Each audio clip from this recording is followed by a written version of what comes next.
ఓలేటి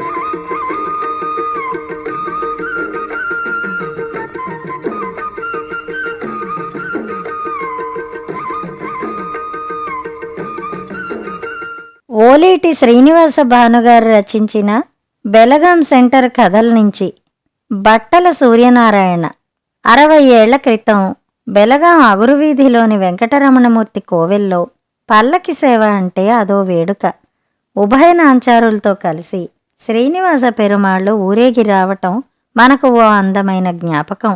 ఏకాదశి పర్వదినాల్లో చీకటి చిక్కబడగానే కాగడా వెలుగులు తడి ఆరిన సీతాకోకచిలక రెక్కల్లాగా రెపరెపలాడేవి. డోలు సన్నాయిల నడుమ కంచు పిడిగంట కర్ణపుటాల్ని గిలిగింతలు పెట్టేది. కర్పూరం అగరొత్తులు కలగలిసిన గమ్మత్తైన పరిమళం గుప్పుమంటూ గాల్లో గిరికీలు కొడుతుంటే బెలగాం వీధుల్లో స్వామి పల్లకి పరమాత్మను పొదుక్కున్న జీవాత్మలా ఊరేగేది. అర్చకులు కొండూరి అప్పల నరసింహాచార్యులు విష్ణు సహస్రనామాలు చదువుతూ పల్లకికి ఒక పక్కగా నడిచేవారు. ఒక చేతిలో కాగడ, మరో చేతిలో చమురు సీసాతో అప్పన్న 4 అడుగులు ముందుండేవాడు. ఉండి ఉడిగి సీసాని వంచుతూ కాగడాన్నెత్తిన చమురు చుక్కలు పోస్తూ చల్లారే వెలుగుల్ని ఎగదోసేవాడు. అప్పన్నకి మరో 4 అడుగులు ముందు డోలు సత్తి సన్నాయి సుబ్బడు నడిచేవాళ్లు. అల్లంత దూరంలో సన్నాయి మేళం వినగానే దేవుడొస్తున్నాడు అంటూ వీధుల్లో వాళ్లు త్వరపడేవారు. అప్పటికప్పుడు పళ్ళెంలో బియ్యం పోసి హారతి కర్పూరం ఊదొత్తులు పెట్టుకుని గుమ్మాలు దిగి వచ్చేవారు. వారికోసం పల్లకి ఆగినప్పుడల్లా ముందు వెనక కొమ్ములు కాస్తున్న రాముడు రంభుడు పల్లకి బరువును భుజాల మీద నుంచి దించి ఊతకర్రల మీద నిలబెట్టేవాళ్లు. పళ్ళాలను అందుకున్న అప్పల నరసింహాచార్యులు ఉత్సవమూర్తులకు హారతిచ్చి భక్తుల తల్లపై శటకోపం ఉంచి ప్రసాదంతో పాటు పళ్ళాలను తిరిగి అందచేసేవారు. పల్లకి ముందుకు కదిలేది. ఈ పల్లకీ సేవ మొత్తానికి ప్రత్యేక ఆకర్షణ బట్టల సూర్యనారాయణ. ఊరేగింపు ముందు భాగంలో సూర్యనారాయణ ఉండాల్సిందే. కంచుతాళాలు వాయిస్తూ గొంతెత్తి పాడుతూ గుమ్మాల ముందు నిలబడి దేవుడొస్తున్నాడు దర్శనం చేసుకోండమ్మా అంటూ జనాన్ని పెద్దగా పిలిచేవాడు. సూర్యనారాయణకి విపరీతమైన భక్తి. పార్వతీపురం టౌన్లో ఈశాన్యేశ్వరుడి కోవెల, సత్యనారాయణ స్వామి కోవెల, సీతారామస్వామి కోవెల, జగన్నాథస్వామి కోవెల మొదలుకుని బెలగాంలోని వెంకటరమణమూర్తి కోవెల వరకు అతగాడు వెళ్ళని గుడి లేదు. నెలకి 2 సార్లు బొబ్బిలి వెళ్ళి వేణుగోపాలస్వామి దర్శనం చేసుకుని అక్కడ్నించి నేత చీరెలు, పంచెలు, నాగుల గావంచాలు, తువ్వాళ్ళు గట్రా తీసుకొచ్చేవాడు. సైకిల్ క్యారియర్కి బట్టల మూట తగిలించుకుని పార్వతీపురం వీధుల్లో ఇంటింటికి తిరిగి అమ్ముకునేవాడు. అమ్మకానికి వెళ్ళినప్పుడు మాత్రం ఏ గుడికో భజనకో వెళ్ళేవాడు. అందువల్ల సూర్యనారాయణ ఎప్పుడు చూసినా ఇంటి పట్టున కాకుండా వీధుల్లోనే కనిపించేవాడు. శనివారం నాడైతే చెప్పనవసరం లేదు. అగురువీధి వెంకటరమణమూర్తి కోవెల్లో వాలిపోయేవాడతను. అది చిన్న గుడే, కాని ఎంతో ప్రశాంతంగా ఉండేది. సుమారు 90 ఏళ్ల క్రితం మామిడి దానమ్మ అనే భక్తురాలు ఆ గుడిని కట్టించారట. తొలినాళ్లలో కొండూరి లక్ష్మణ జగన్నాథాచార్యులు గుడి అర్చకులుగా ఉండేవారు. ఆయనకు వయసు పైబడ్డాక కుమారుడు అప్పల నరసింహాచార్యులు గుడి వ్యవహారాలు చూసుకునేవారు. ఆయన హయాంలో గుడికి వచ్చేవారి సంఖ్య క్రమంగా పెరిగింది. ఊళ్ళో ప్రముఖ కుటుంబాల వారు తరచూ గుడికి వచ్చేవారు. వారి వివరాలన్నీ అప్పల నరసింహాచార్యుల గారికి కంఠోపాఠమే. వచ్చిన వారిని చూస్తూనే గోత్రనామ నక్షత్రాదులతో అర్చన చేసేవారాయన. శనివారం ఉదయం గుడి తలుపులు తెరవక ముందే సూర్యనారాయణ పార్వతీపురం టౌన్ నుంచి బట్టల మూటతో సైకిల్పై దిగేవాడు. గుడికి ఎదురుగా అప్పల నరసింహాచార్యులు గారింటి నుంచి పూలసజ్జ తీసుకునేవాడు. ధ్వజస్తంభానికి నమస్కరించి గుడికి ముమ్మారు ప్రదక్షిణ చేసి ఈశాన్యం మూల నూతి పక్కనే ఉన్న నందివర్ధనం, కనకాంబరాలు, తులసి దళాలు ఏరి సజ్జలో ఉంచేవాడు. ఆ తర్వాత నూతిలో నీళ్లు తోడి పాదాలు కడుక్కుని ముఖమండపంలో సిద్ధంగా ఉండేవాడు. అర్చకులు తలుపులు తెరిచే వేళకు సూర్యనారాయణ స్వామివారికి ఎదురుగా గరుడాళ్వార్ గూడు పక్కన గోడకు ఆనుకుని బాసింపట్టు వేసుకునేవాడు. 2 చేతులు పైకెత్తి నమస్కరించి కళ్ళు మూసుకుని హరిహి ఓం కౌసల్య సుప్రజారామ అంటూ కంచుగంటలాంటి గొంతుతో సుప్రభాతం మొదలుపెట్టేవాడు. మైకులో మంత్రాలు వినిపించని ఆ రోజుల్లో సూర్యనారాయణ చదివే సుప్రభాతం నాయుడు వీధి మలుపు దాకా వినిపించేది. సుప్రభాతం పూర్తి కాగానే సూర్యనారాయణ శ్రీ వెంకటేశ్వర స్తోత్రం అందుకునేవాడు. ఆ వెంటనే శ్రీ వెంకటేశ్వర ప్రపత్తి, శ్రీ వెంకటేశ్వర మంగళాశాసనం కూడా చదివి సర్వైశ్చ పూర్వైరాచార్యై సత్కృతాయాస్తు మంగళం అన్న తర్వాతే గుండె నిండా ఊపిరి తీసుకునేవాడు. సూర్యనారాయణ చదివితే ఎక్కడా అక్షరం పొల్లుపోదు అని అప్పల్ నరసింహాచార్యులు గారి తండ్రి పెద్ద పూజారి లక్ష్మణ జగన్నాథాచార్యులు గారు మెచ్చుకునేవారు. నీకు తీరిక ఉన్నప్పుడు నా దగ్గరకు రా సూర్యనారాయణ, ముకుందమాల తిరుప్పావై నేర్పిస్తాను, నీ నోటంట వినసొంపుగా ఉంటాయవి అనేవారాయన. అగురు వీధి కోవెలకు జనం పలచగా వచ్చే రోజుల్లో వచ్చిన ఆ కొద్దిమంది సూర్యనారాయణ భక్తిని మెచ్చుకునేవారు. అతడు స్తోత్రాలు చదివే తీరు చూసి రేడియోలో భక్తిరంజని విన్నట్టుంది అనేవాళ్ళు. బట్టల సూర్యనారాయణ ముడుచుకుపోయేవాడు.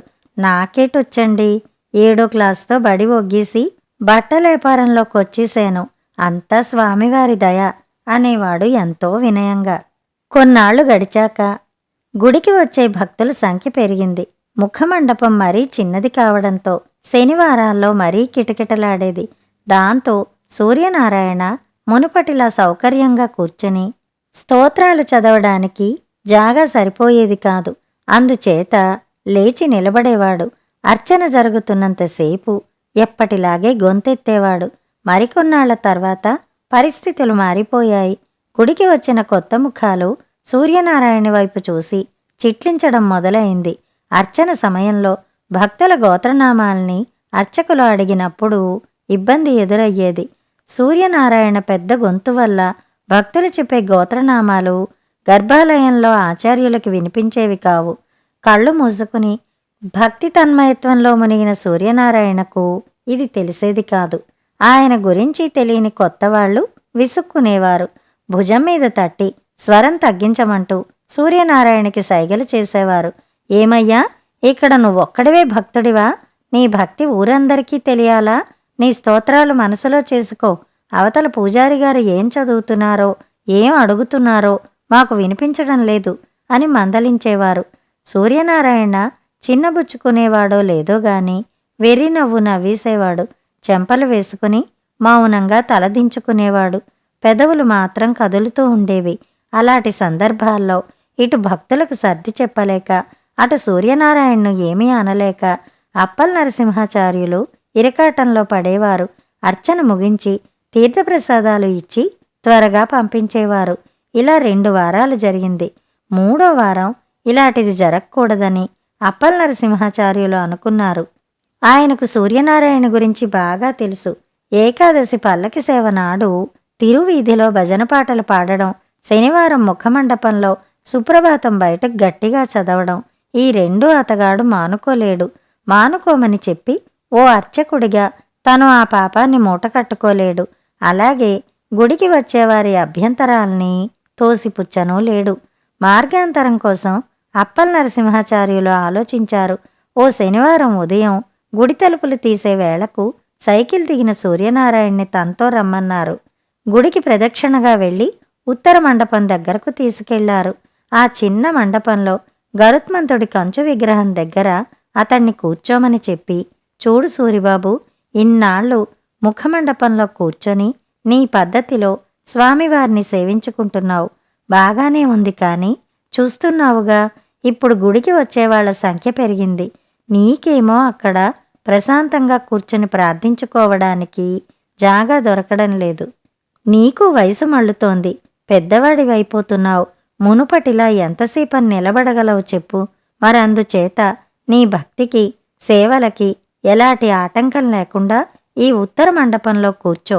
ఇక్కడే స్తోత్రాలు చదువుకో. నిన్ను వద్దనేవాళ్లు ఎవ్వరూ ఉండరిక్కడ. బోధపడిందా అన్నారు. సూర్యనారాయణ అలాగే నన్ను తలూపేడు.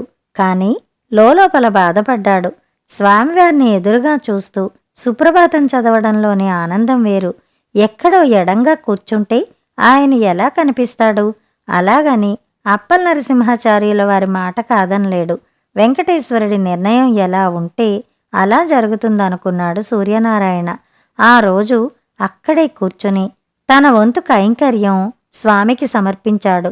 ఆ వారం గడిచింది. మరో శనివారం వచ్చింది. సూర్యనారాయణ జాడలేదు. అప్పల్ నరసింహాచార్యులు బాధపడ్డారు. అతగాడి మనసు కష్టపెట్టానేమోని అనుకున్నారు. మరో 3 శనివారాలు గడిచాయి. పరిస్థితిలో మార్పు లేదు. అప్పల నరసింహాచార్యులు ఒకరోజు మధ్యాహ్నం పని కట్టుకుని పార్వతీపురం టౌన్ వెళ్లారు. అక్కడ బరాటం వారి వీధిలో బట్టల సూర్యనారాయణ ఇల్లు కనుక్కున్నారు. ఇంటికి తాళం వేసి ఉంది. పక్కింటాయన అప్పల్ నరసింహాచార్యులు గారిని గుర్తుపట్టాడు. వాకిట్లో కుర్చీ వేసి జరిగిన సంగతి చెప్పాడు. సూర్యనారాయణకి ఒక్కడే కొడుకు, బుద్ధిమంతుడు. 7th ఫారం పాస్ అయ్యాక ఆగ్నేయ రైల్వేలో గూడ్స్ గార్డ్ ఉద్యోగం దొరికింది. భిలాయ్ రైల్వే మార్షలింగ్ యార్డ్లో పనిచేస్తున్నాడు. వయసు మళ్ళిన తండ్రి ఇంకా కష్టపడ్డం అతడికిష్టం లేదట. నా కోసమని చెప్పి తిరిగినన్నాళ్ళు తిరిగావు, ఇంకా ఎన్నాళ్ళని సైకిల్ మీద తిరిగి బట్టలు అమ్ముతావు నాన్న. అమ్మ ఎలాగో పోయింది. నిన్నిక్కడ ఒగ్గేసి నేను నీ కోడలు ఉండలేకపోతున్నాం. సంపాదించింది చాలుగాని మా కాడికి వచ్చి అని సూర్యనారాయణ్ణి తమతో భిలాయ్ తీసుకుపోయాడట. అప్పల్ నరసింహాచార్యులు గారికి మనసు చివుక్కుమంది. ఆయనకి సూర్యనారాయణ మనస్తత్వం బాగా తెలుసు. విపరీతమైన మొహమాటస్తుడు. ఎవ్వరినీ కాదనలేడు. దేనికి ఎదురు చెప్పలేడు. అందుకే నష్టాల్ని కష్టాల్ని భరిస్తూ వ్యాపారం చేసేవాడని తెలిసిన వాళ్ళు చెప్పుకునేవారు. అవన్నీ తలుచుకోగానే అప్పల్ నరసింహాచార్యులు గారికి మరింత జాలి వేసింది. ఇటు గుడిలోనూ అటు తిరువీధిలోనూ సూర్యనారాయణ లేని లోటు కొట్టొచ్చినట్టు కనిపించింది. 2 ఏళ్ల తర్వాత ఓ రోజు మధ్యాహ్నం పూజారి గారి ఇంటి ముందు జగ్గునాయుడి రిక్షా ఆగింది. అందులోంచి బట్టల సూర్యనారాయణ ఆయన కొడుకు దిగారు. గుమ్మంలో మంచం మీద తాటాకు విసనకర్రతో విసురుకుంటూ విశ్రాంతి తీసుకుంటున్న అప్పల్ నరసింహాచార్యులు తలెత్తి చూశారు. బాగా చిక్కిపోయిన సూర్యనారాయణను పోల్చుకున్నారు. వెంటనే లేచి ఇంట్లోంచి 2 కుర్చీలు తీసుకొచ్చి తండ్రి కొడుకుల్ని కూర్చోమన్నారు. ఎదురు పడగానే పెద్ద గొంతుకతో పలకరించే బట్టల సూర్యనారాయణ ఎందుకో నిశ్శబ్దంగా ఉన్నాడు. అతడి మెడ దగ్గర పట్టీలాంటిది కనిపించింది. అది చూస్తూనే ఏమైంది సూర్యనారాయణ అని అడిగారు అప్పల్ నరసింహాచార్యులు. సూర్యనారాయణ కొడుకు చెప్పాడు. నాన్నకి గొంతు క్యాన్సర్ వచ్చింది గురువుగారు. స్వరపేటిక తొలగించాల్సి వచ్చింది. రాయ్పూర్ మెడికల్ కాలేజ్ హాస్పిటల్లో ఆపరేషన్ జరిగింది. మిమ్మల్ని చూడాలని, వెంకటేశ్వర స్వామి దర్శనం చేసుకోవాలని ఒకటే కలవరిస్తుంటే తీసుకొచ్చాను. అప్పల్ నరసింహాచార్యులు గారికి నోట మాట రాలేదు. వెనక్కి వాలిపోయారు. మంచం దండె మీద చేతులు ఊతగా పెట్టి గోడకు చేరబడిపోయారు. అప్పుడు సూర్యనారాయణ తన భుజానికి ఉన్న సంచిలోంచి చిన్న మిషన్ బయటికి తీశాడు. దాన్ని గొంతు దగ్గర పెట్టుకుని మాట్లాడాడు. గరగరమంటూ శబ్దం వచ్చింది. అంతవరకు వెనక్కి చేరబడి ఉన్న అప్పల్ నరసింహాచార్యులు గారు ముందుకు వంగారు. మిషన్లోంచి వస్తున్న సూర్యనారాయణ మాటల్ని శ్రద్ధగా విని అర్థం చేసుకున్నారు. స్వామివారి దర్శనం చేయించండి గురువుగారు. పెద్ద గొంతుక పెట్టుకుని స్తోత్రాలు చదివి ఎవర్నీ ఇబ్బంది పెట్టను. అప్పల్ నరసింహాచార్యులు గారి హృదయం కరిగిపోయింది. ఏ మూల నుంచో దుఃఖం తోసుకొచ్చింది. మంచం మించి లేచి సూర్యనారాయణ్ణి గుండెకి హత్తుకున్నారాయన. కథ సమాప్తం.